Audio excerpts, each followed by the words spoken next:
Ambassador Hannah Park stood at the back of the massive council chamber. The room stretched higher than any building on Earth.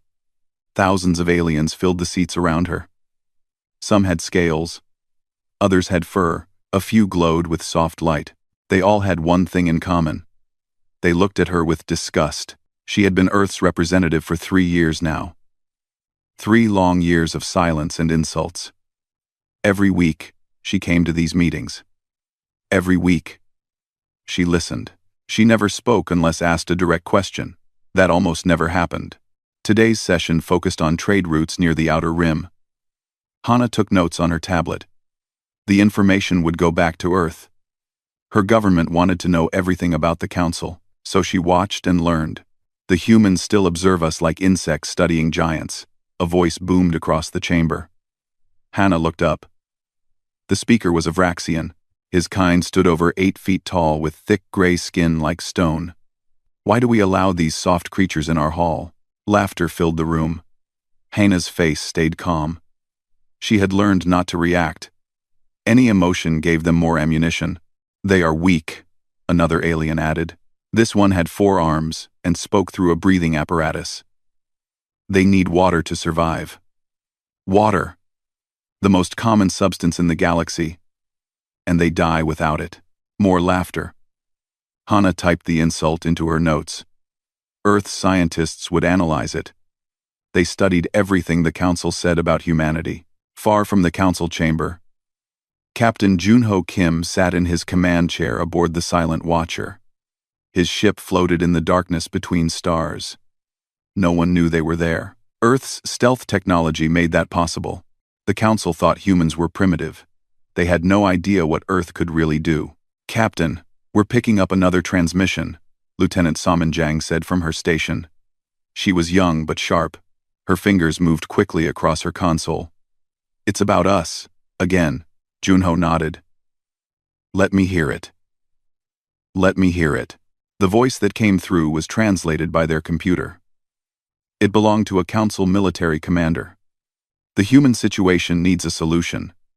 They contaminate our galaxy with their presence. We should remove them from their planet and use it for something useful." Saman's jaw tightened. Junho saw her hand form a fist. He understood her anger. They all felt it. But they had orders. "Watch. Listen. Do nothing. Add it to the log," Junho said quietly. "Send it back to command." "Sir, how long do we keep taking this?" Saman asked. "We have weapons they can't imagine. Our ships are faster than theirs. We follow orders, Lieutenant." Junho cut her off gently. "Admiral Minho has his reasons." Back on Earth, in a secure facility beneath Seoul, Admiral Minho Kang reviewed the latest reports.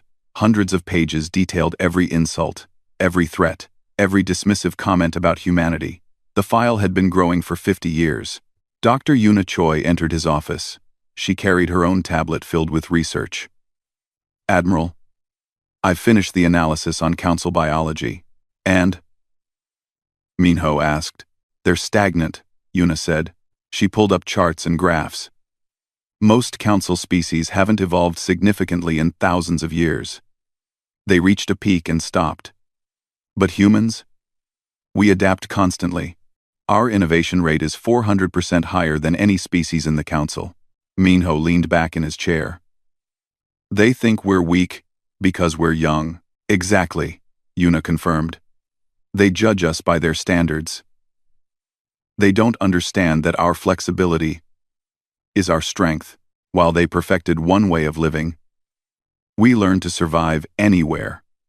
In deserts, in ice, underground, underwater. We bend. We change. They can't." "Keep that research classified," Minho ordered.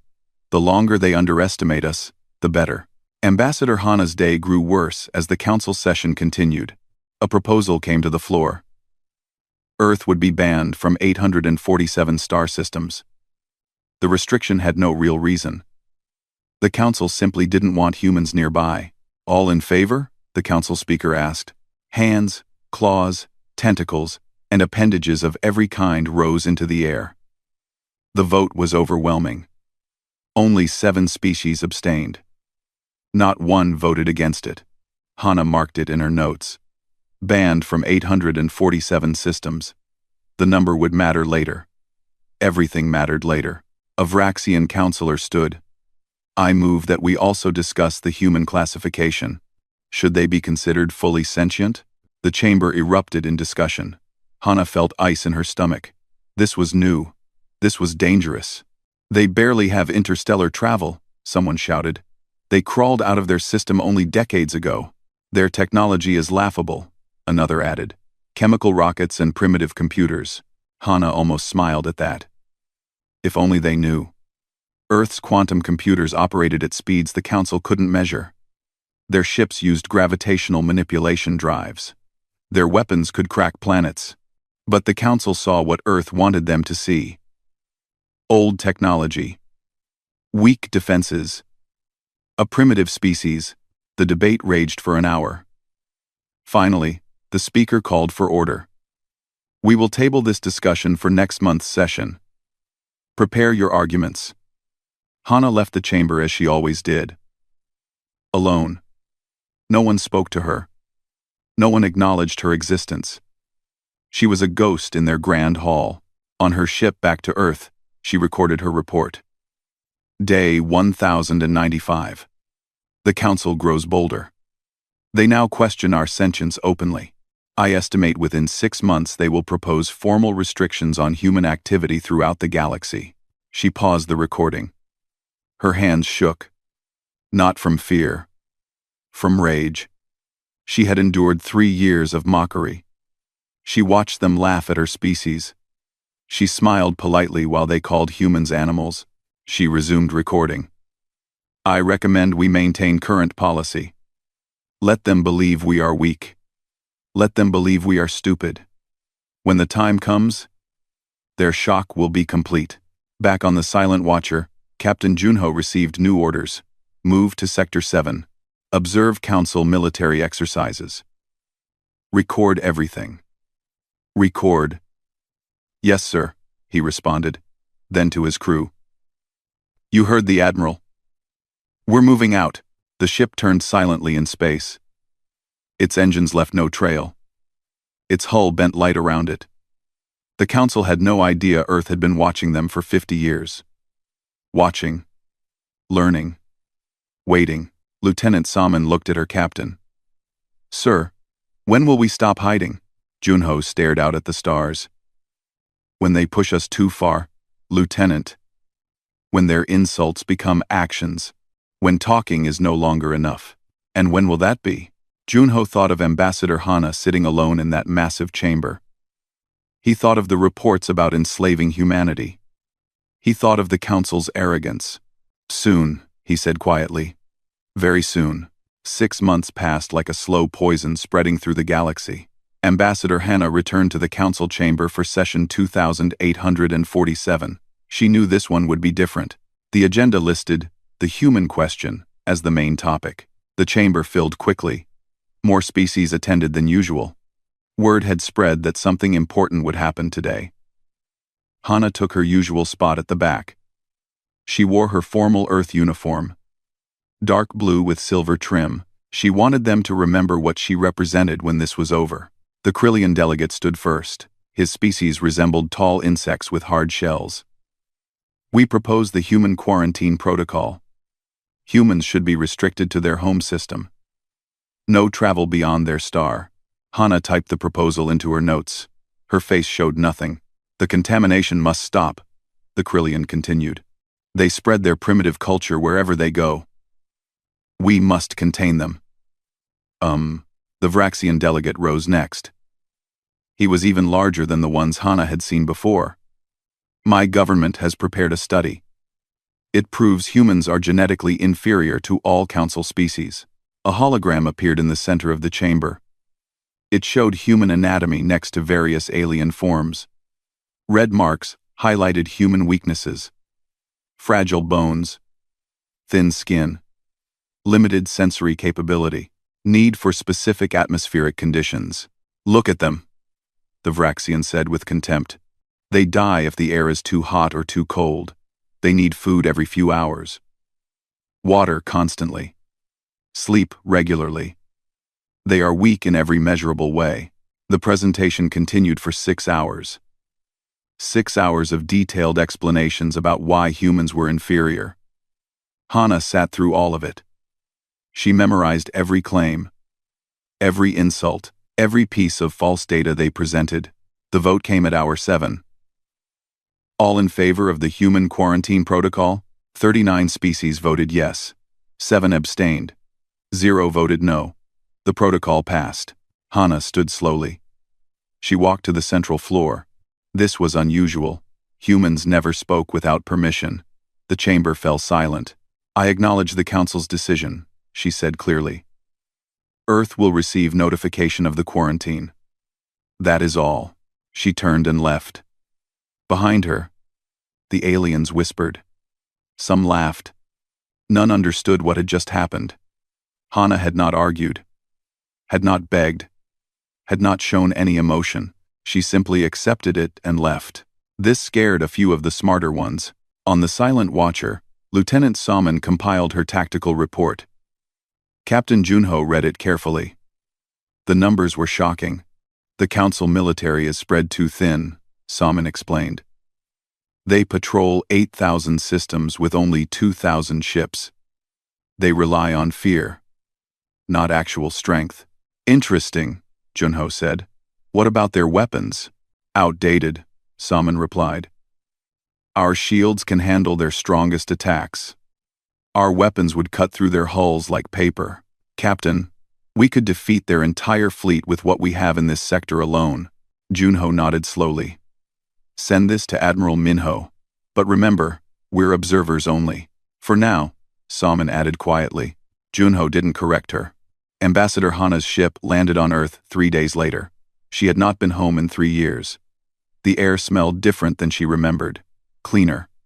Earth had improved while she was gone. A military transport took her to Seoul. The Defense Council waited in an underground facility. Admiral Minho sat at the head of the table. President Jiho Huang was there too. Dr. Yuna Choi attended via hologram from her lab. Welcome home, Ambassador, President Jiho said warmly. Your service has been invaluable. 80. Hana placed her tablet on the table. I need to show you something. She played footage from the council session. The room watched in silence as aliens mocked humanity for 6 hours. When it finished, no one spoke for a full minute. Hana broke the silence. Her voice cracked. They don't just dismiss us, they despise us. They think we're animals. They laugh about enslaving us. Admiral Minho's face remained calm, but his eyes burned. I've read your reports. All of them. Then you know it's getting worse, Hana said. She wiped her eyes. 3 years of holding everything inside came pouring out. They passed the quarantine. Next session, they'll propose something worse. I can feel it. Dr. Yuna spoke from her hologram. I've analyzed their biology, their psychology. They're not capable of changing their minds through diplomacy. They believe they're superior. Facts won't convince them otherwise. What will? President Jiho asked. Power, Yuna said simply. They only respect strength. We've been showing them weakness. That was strategic. But there's a limit to how long we can maintain this position. Counselor Nari Lee entered the room quickly. She looked worried. Sir, we have a problem. We caught 3 council spies on Earth. They've been here for months. What did they learn? Admiral Minho asked. Nothing important, Nari replied. We fed them false information. Old technology. Fake military reports. But their presence means the council is preparing something. President Jiho stood. He walked to the window. Seoul stretched out below, glowing in the evening light. 50 years. We've waited 50 years. Built our strength in secret. Learned everything about them while they learned nothing true about us. Maybe it's time to stop hiding, Hana said quietly. Not yet, Admiral Minho replied. But soon.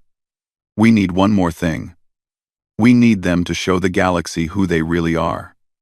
Not just insults in a council chamber. We need them to reveal their cruelty to everyone. In deep space, Captain Junho's ship detected an emergency signal. It came from a Taloran colony. The Taloran were a peaceful species. They mined rare minerals and kept to themselves. "Captain, the Taloran are under attack," Salmon reported. "Council ships, a full battle group." Junho pulled up the feed. 8 council warships surrounded a small mining station. The Taloran had no military, no weapons. They were helpless. "Why are the council attacking them?" Junho asked. "The Taloran refused to give up their mining rights," Salmon answered. "The council wanted the system." The Taloran said no. They watched as council ships opened fire. The mining station exploded. Escape pods launched into space. The council ships destroyed those too. Hundreds of Taloran died in minutes. Junho's hands gripped his chair. "Are we recording this?" "Every second, sir," Salmon confirmed. "Send it to Earth. Command needs to see this." The footage reached Admiral Minho within hours. He watched it 3 times. Then he called a meeting with Earth's leadership. "This is what the Council does to species that disobey," he said. The Taloran were peaceful. They had rights to that system. The Council killed them all. "The galaxy needs to see this," Dr. Yuna said. "They will," Minho promised. "When the time is right." President Jiho looked at his advisors. "How long until we're ready?" General Hyun Park spoke for the first time. "The fleet is ready now, sir. 300 ships, all hidden, all waiting." "And if the Council discovers them?" the President asked. "They won't," General Hyun said confidently. "Our stealth technology is decades beyond theirs. We could park a ship in orbit around their capital, and they wouldn't see it." Ambassador Hana listened to all of this. Her sadness turned to something else: determination. "I'm going back. To the Council. They need to see a human face when they make their next move. When they propose whatever horror they're planning." "Are you sure?" President Jiho asked gently. "I'm sure," Hana replied. "I want to be there when they cross the final line. I want to look them in the eyes when we respond." Admiral Minho nodded. "Then go. But know this. The moment they threaten Earth directly, we act. No more waiting. No more watching." Hana stood. "I understand, Admiral. I'll be ready." As she left Earth again, she looked back at her home planet. Blue and green and beautiful. The Council thought it was a primitive rock. They had no idea what was coming. Ambassador Minji Seo was younger than Hana, only 28 years old. Earth's government chose her for a reason. She looked innocent, hopeful, exactly the image they wanted the Council to see. Hana had trained her for 3 months. "They will insult you," Hana warned. "They will mock everything about you. Stay calm. Remember, you're not there to win arguments. You're there to witness." "To arguments? Witness what?" Minji asked. "Their true nature," Hana replied. "So when Earth responds, no one can say we didn't give them chances." Council Session 2903 began differently than others. The chamber was packed. Every species sent representatives. Some sent their leaders. Something big was happening. Minji took her place at the back. She wore the same uniform Hana once wore. She felt small in the enormous chamber.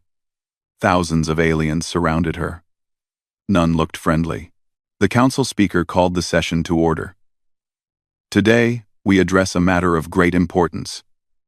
The human question will be resolved." Minji's heart raced. This was it. Whatever Hana had predicted was coming true. A hologram appeared in the center of the chamber. It showed the Vraxian Emperor himself. He ruled an empire of 200 systems. His appearance was unprecedented. Emperors rarely attended council sessions. "Honored members of the council," the emperor began. His voice was deep and rumbling. "I come before you today with a solution to our human problem." Minji typed frantically into her tablet. Every word needed to be recorded. "We have tolerated these creatures for too long," the emperor continued. "They occupy a valuable system. They consume resources. They contribute nothing to galactic civilization. This ends today." The emperor's hologram grew larger. I propose the Human Domestication Protocol. Under this protocol, humans will be reclassified as Category 4 servitor species. Gasps filled the chamber. Category 4 meant not fully sentient. It meant property. Earth will be placed under council administration, the Emperor explained. Human adults will be assigned to work colonies throughout the galaxy. We will use their hands for labor they are suited for. Mining. Construction. Simple tasks. Minji felt sick. She kept typing. Human children will be taken to educational facilities. There, they will learn proper behavior, proper respect for their betters. In 3 generations, humans will forget they ever thought themselves equal to us. The chamber erupted in discussion. Some species cheered. Others looked uncomfortable. But none spoke against it. The Emperor raised his hand for silence. I have evidence of human barbarism, of their violent nature, of their danger to civilized species. The hologram changed. It showed footage of human history, wars, destruction, violence, all real events, but shown without context. Earth's struggles to survive looked like mindless aggression. Look at these savages, the Emperor said with disgust. They fight among themselves constantly. They destroy their own planet. They are too stupid to govern themselves. We must take control before they spread their chaos. Minji wanted to scream. The footage was real but twisted.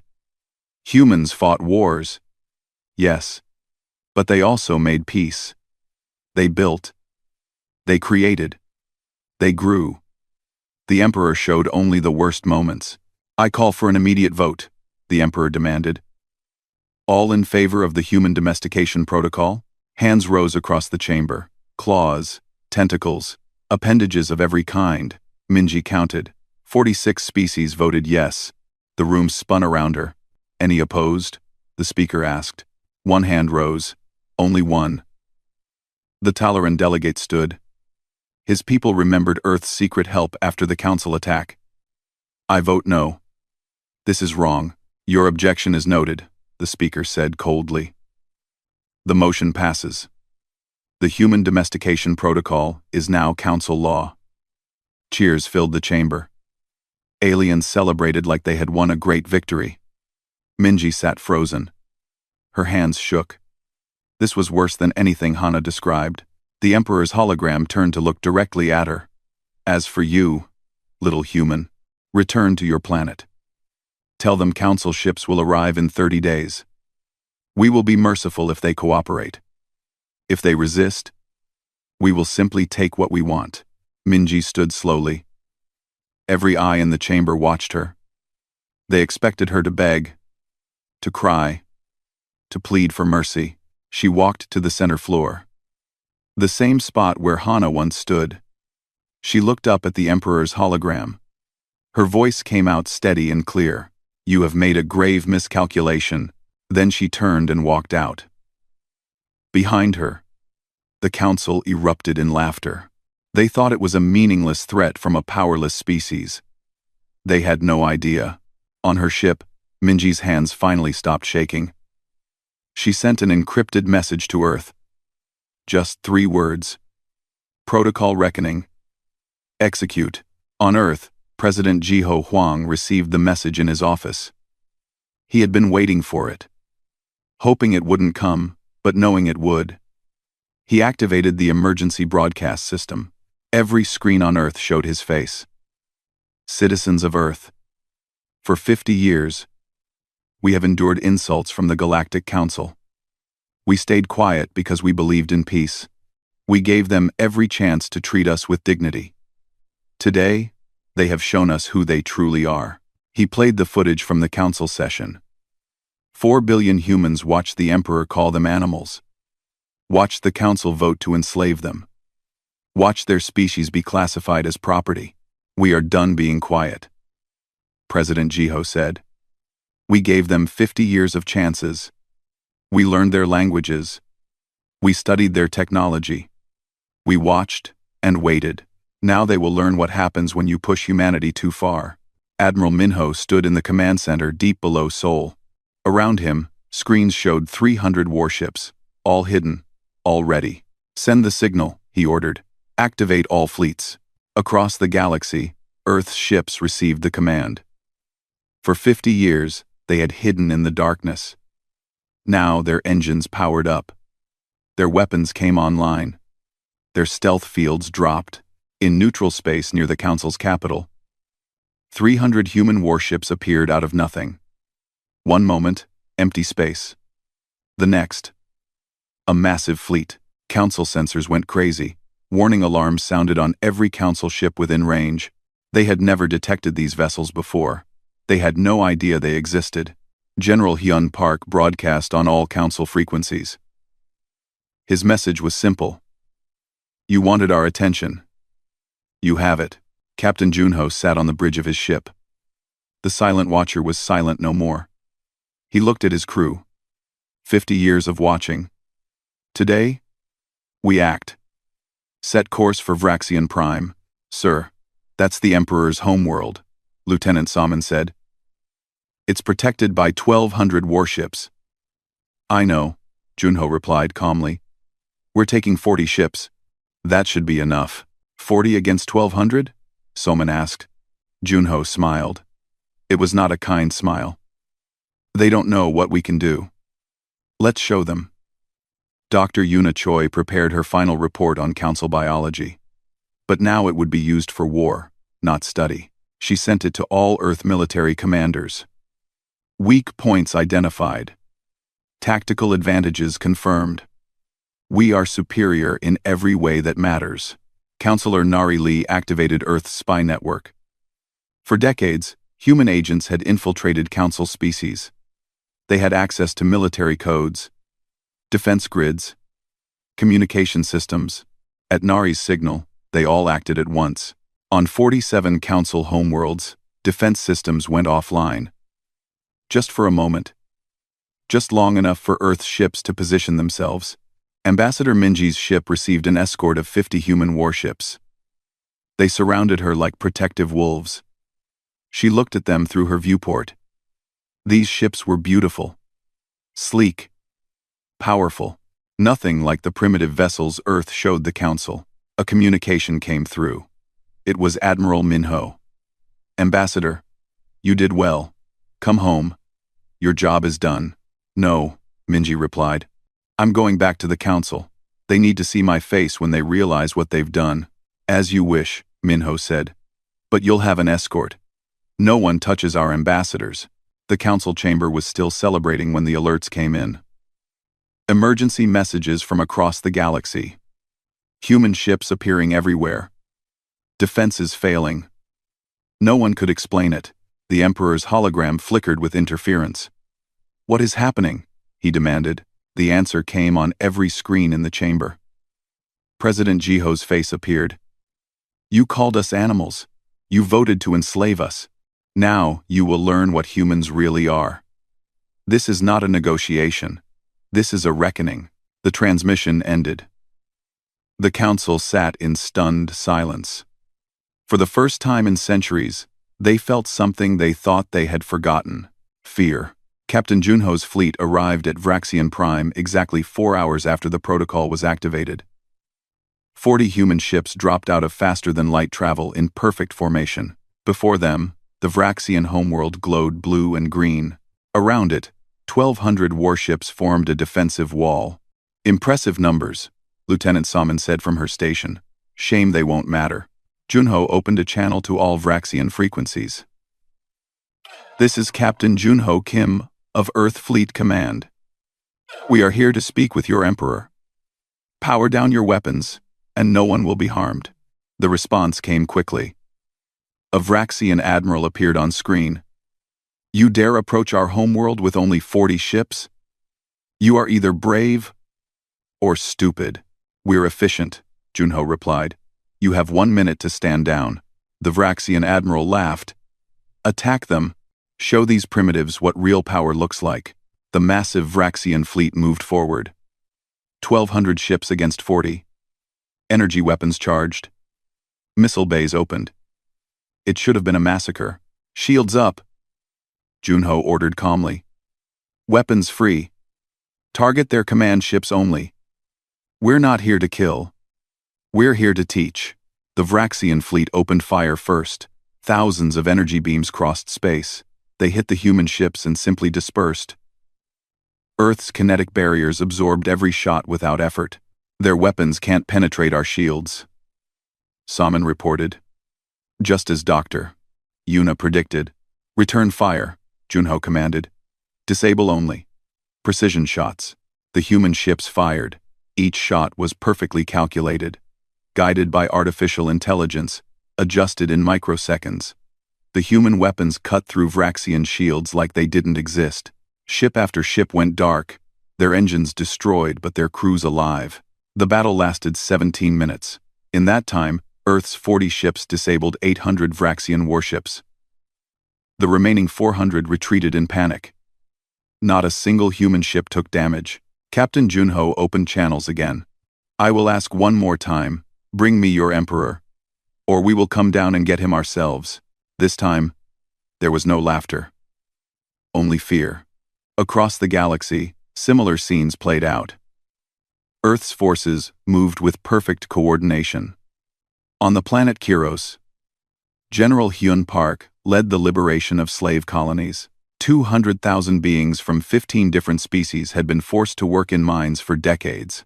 Move in, General Hyun ordered. Secure all exits. No council guards escape. His soldiers moved like shadows. They wore armor that bent light, weapons that fired with no sound. In 12 minutes, they disabled all council forces at the colony without a single casualty. General Hyun walked into the main compound. Thousands of enslaved beings stared at him. They had never seen a human before. You are free, he announced simply. The council will not hurt you again. We have ships waiting to take you home. One of the freed beings stepped forward. A Taloran female. Why would you help us? You don't even know us. Because slavery is wrong, General Hyun said. No matter who it happens to. And because we remember when others needed help, now we can give it. Dr. Taeyang Shin stood on a Earth military vessel above a council fortress world. His gravitational disruptor was ready for its first real test. The device could manipulate gravity itself. Create it, remove it, bend it. Sir, the fortress has defensive shields rated to withstand planet-killer weapons, an officer reported. Let's see how they handle this, Dr. Taeyang said. He activated the disruptor. Space around the fortress warped. Gravity increased by a factor of 10. Then 20. Then 50. The defensive shields, designed to stop energy weapons, could do nothing against gravity itself. They collapsed instantly. Every weapon system on the fortress went offline. The base was intact but completely helpless. Shields down, Dr. Taeyang reported to command. 0 casualties. They can rebuild. After they learn their lesson. In the council chamber, panic had replaced celebration. Reports flooded in from every corner of the galaxy. Human ships appearing. Council forces defeated. Slaves freed. And not a single civilian casualty. Earth was being surgical, precise, merciful in their fury. The Krillian delegate stood. This is impossible. They are primitives. How do they have such technology? Counselor Nari Lee's voice came through their communication system. She had hacked into it hours ago. You saw what we wanted you to see. For 50 years, you believed your own lies. You thought we were weak because we acted weak. That was your first mistake. Your second mistake, Nari continued, was assuming we were alone. We've been building alliances, speaking with the species you enslaved, learning from them, helping them in secret. While you celebrated your power, we built something better. Ambassador Minji walked into the council chamber.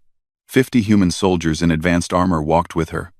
They had simply appeared in the middle of the most secure building in the galaxy. The council's security hadn't even detected them until they were inside. How? The speaker gasped. Teleportation, Minji said simply. One of many things you don't know about us. She walked to the center floor. The same place where the Emperor had insulted her species hours before. I told you that you made a miscalculation, Minji said. Here's the calculation you got wrong. You assumed silence meant weakness. You assumed patience meant fear. You assumed our kindness was surrender. You were wrong on all counts. A hologram appeared. It showed President Jiho from Earth. Galactic Council. Your forces are defeated across 40 systems. We have freed 200,000 slaves. We have disabled your military. And we have done all of this in less than 6 hours. He paused to let that sink in. But we are not conquerors. We did not come to rule you. We came to stop you. The council is dissolved. Your power over other species ends today. In 7 days, we will hold a new assembly.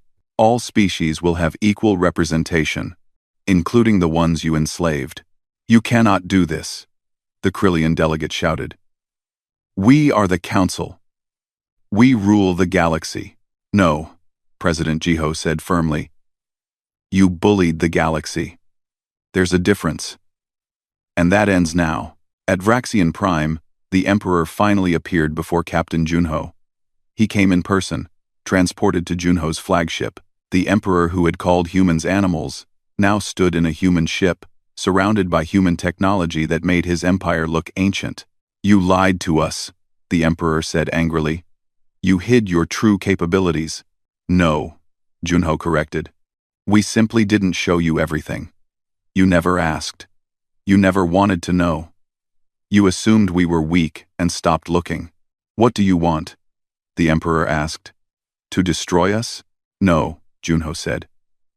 We want you to answer for your crimes. The species you enslaved, the colonies you destroyed, the Taloran you murdered. All of it will be investigated. There will be trials. Justice. I am an emperor, he roared. You were an emperor, Junho said calmly. Now you're a war criminal. Your empire is dissolved. Your military is disarmed. Your people will be free to choose their own government. Without you, across the galaxy, 16 council species tried to form a resistance. They called themselves the Defense Pact. They swore to fight Earth together. Counselor Nari smiled when she heard about it. They formed a pact. How nice. Should we be worried? An aide asked. No, Nari replied. We've had agents inside their governments for years. We know their plans before they make them. We know their military codes, their supply lines, everything. The Defense Pact will collapse within a week. She was right. 3 days later, the Pact learned that Earth knew every detail of their secret plans. They surrendered immediately. Lieutenant Salmon led the first integrated military unit, humans and aliens working together. Among them were freed slaves, former council citizens who opposed the old ways, and even some Vraxian soldiers who had defected. Can we trust them? A human soldier asked her. We have to start somewhere, Salmon replied. The council ruled through fear and separation. We'll build something better through trust and cooperation. Even if it's hard.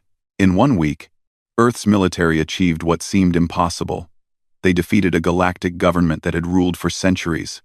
They freed hundreds of thousands of slaves. They disarmed the most powerful empires in known space. And they did it with minimal casualties on both sides. The galaxy would never be the same. And Earth had barely shown its full capabilities. The council had poked a sleeping giant. Now they would live with the consequences. 1 year after the reckoning, Ambassador Hana Park stood in a very different council chamber. This one was built on a neutral moon. No single species controlled it. The room was circular, with no positions of higher importance. Every species sat as equals. She looked around at the assembled delegates. 47 species from the old council were there. But now they were joined by 68 others. Species that had been enslaved, species that had been oppressed, species that the council had ignored. All of them had equal voices now. The first assembly of the new Galactic Alliance will now begin, Hana announced. She served as the first chancellor, not because Earth demanded it. The freed species had voted for her. They trusted her. President Jiho Huang sat in Earth's delegation. He watched Hana with pride. She had endured 3 years of insults to bring them to this moment. She deserved to see the result. The first order of business was uncomfortable but necessary. War crimes, tribunals. Over the past year, investigators had gathered evidence. The list of crimes was long: slavery, genocide, resource theft, forced labor, murder. The former Vraxian emperor was brought before the assembly in restraints. He looked smaller than before, less imposing. Without his empire, he was just one being among billions. You stand accused of war crimes against 23 species. Hana read from the official charges. Over 5,000 documented cases of murder, enslavement of 200,000 beings, theft of resources from 40 systems. How do you plead? Hana read from the 40 systems. How do you plead? The emperor looked at her with hatred. I plead that I am a victim of human aggression. You attacked us without provocation. Hana pulled up a recording. The emperor's own words from 1 year ago. These creatures are too stupid to govern themselves. They must be collared like animals. The chamber watched in silence. Then Hana played another recording. The Taloran mining station being destroyed. Escape pods exploded. Hundreds dying. This is your justice? Hana asked quietly.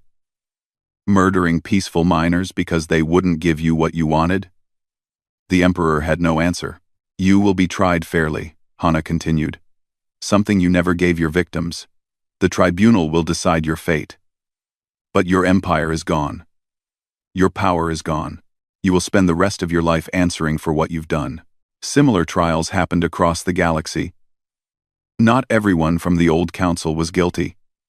Many delegates had opposed the worst policies.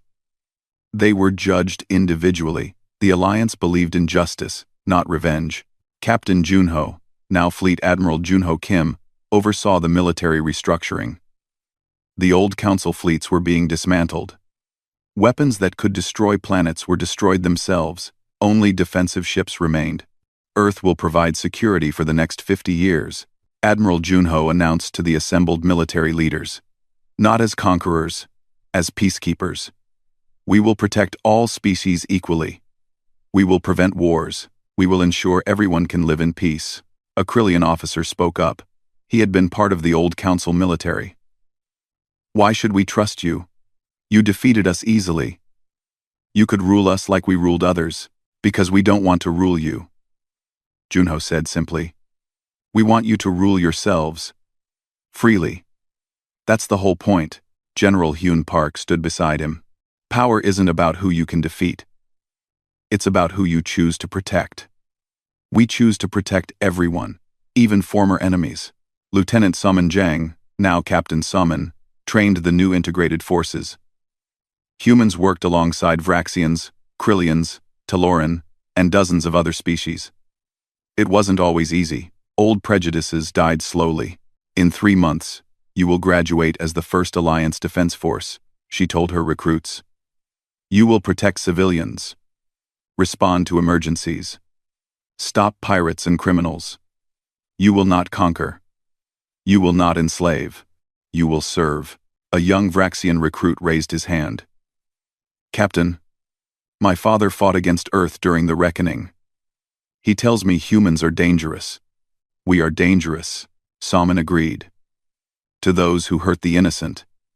To those who enslave others. To those who abuse their power. But to everyone else? We're the best friends you could have. Dr. Yuna Choi established the Xenological Exchange Program. Scientists from every species shared their knowledge freely. Medical advances, agricultural techniques, engineering solutions. Everything was available to everyone. The old council hoarded knowledge. Yuna explained at the program's opening. They kept the best technology for themselves. That ends today. We all benefit when we all advance together. She worked closely with Taloran scientists. They had unique approaches to energy generation. Combined with human quantum computing, they developed clean power sources that could change civilization. A Krillian scientist approached Yuna nervously. Dr. Choi, I must apologize. I helped prepare the study that claimed humans were inferior. I falsified data. I'm sorry. Yuna looked at him for a long moment. Then she smiled. Apology accepted. Now let's work together on something truthful. I could use your expertise in crystalline structures. Ambassador Minji Seo returned to the Alliance as Earth's chief negotiator. She helped write the new laws, the new rules. Everything was designed to prevent another council from forming. No species can be banned from star systems without cause, she read from the proposed charter. No species can be enslaved under any circumstances. No species can be denied representation. All beings have fundamental rights. The charter passed unanimously. Even the former council species voted for it. They had learned their lesson. President Jiho Huang gave a speech on the anniversary of the reckoning. 1 year ago, we revealed ourselves to the galaxy. We showed our true strength. But that wasn't our finest moment. Our finest moment is now. Building something better. Creating a galaxy where everyone is respected. Where everyone is safe. He paused and looked at the camera. To those who doubted us. Who called us weak. Who thought silence was surrender. You were wrong. But we forgive you. Because holding grudges helps no one. We move forward together. Or we don't move forward at all. On the anniversary, something unexpected happened. The Vraxian people held elections. They chose a new government. A democracy. Their first representative came to the Alliance and made a formal apology. My people were wrong, she said. We followed a tyrant. We believed lies about our superiority. We harmed countless beings. We are deeply sorry. We will spend generations making amends. Hana stood and walked to the Vraxian representative. She extended her hand. The human gesture of peace. Then, let's start today. Together, Captain Junho's ship, the Silent Watcher, returned to Earth's edge. Back where it started. Still watching. Still observing. But everything was different now. Sir, why are we still out here? Lieutenant Salmon asked. The war is over. We won. We're not watching for enemies anymore, Junho explained. We're watching for problems. Pirates. Natural disasters. Species that might need help. The job changed. But it's still important. He looked at the stars. Somewhere out there, species were building new lives. Former slaves were free. Children were growing up in peace. The galaxy was healing. Do you think it will last? Salmon asked. I don't know, Junho admitted. Peace is harder to maintain than war. It requires constant work, constant vigilance, constant choosing to do the right thing, even when the wrong thing is easier. Sounds exhausting, Salmon said. It is, Junho agreed, but it's worth it. On Earth, Admiral Minho Kang retired. He had served for 60 years. He had planned Earth strategy, waited 50 years for the right moment, led them through their greatest test. At his retirement ceremony, President Jiho gave him a medal. You knew when to hide, when to wait, and when to act. Because of you, we won, without becoming like them. Minho accepted the medal humbly. I just gave orders. The people carried them out. Every person who stayed quiet when insulted. Every soldier who showed mercy when they could have taken revenge. Every scientist who built defenses instead of planet killers. They're the real heroes. Dr. Yuna published her final report on the reckoning. It was titled, The Power of Patience. In it, she explained how Earth's 50-year strategy worked. We didn't win because we were stronger, she wrote. We won because we were smarter. We learned everything about them while they learned nothing about us. We built alliances while they made enemies. We prepared for peace after war, while they only prepared for war. That's why we won. And that's why the peace will last. Ambassador Hana stood in her office on the neutral moon. Through her window, she could see ships from 100 species, all working together, all equal. She thought about her first day in the old council. The insults, the mockery, the loneliness. It seemed like a lifetime ago. In a way, it was. That galaxy was gone. This new one was better. Her assistant entered. Chancellor, the Vraxian delegation is here. They want to discuss trade agreements. Hana smiled. Send them in. Let's build something good together. Hana, Earth had stayed quiet for 50 years. The galaxy thought it was weakness. They learned the truth too late. Humanity's greatest strength was never their weapons or their ships. It was their patience, their ability to endure, their willingness to wait for the right moment. And when that moment came, they didn't conquer. They liberated. They didn't rule. They guided. They didn't take revenge. They built peace. The galaxy would never forget the lesson. When humanity speaks, listen. Because if you push them too far, they'll remind you why silence was never weakness. It was mercy, and mercy, once exhausted, is hard to find again. But in this new galaxy, mercy flowed freely. Because Earth showed everyone that there was a better way.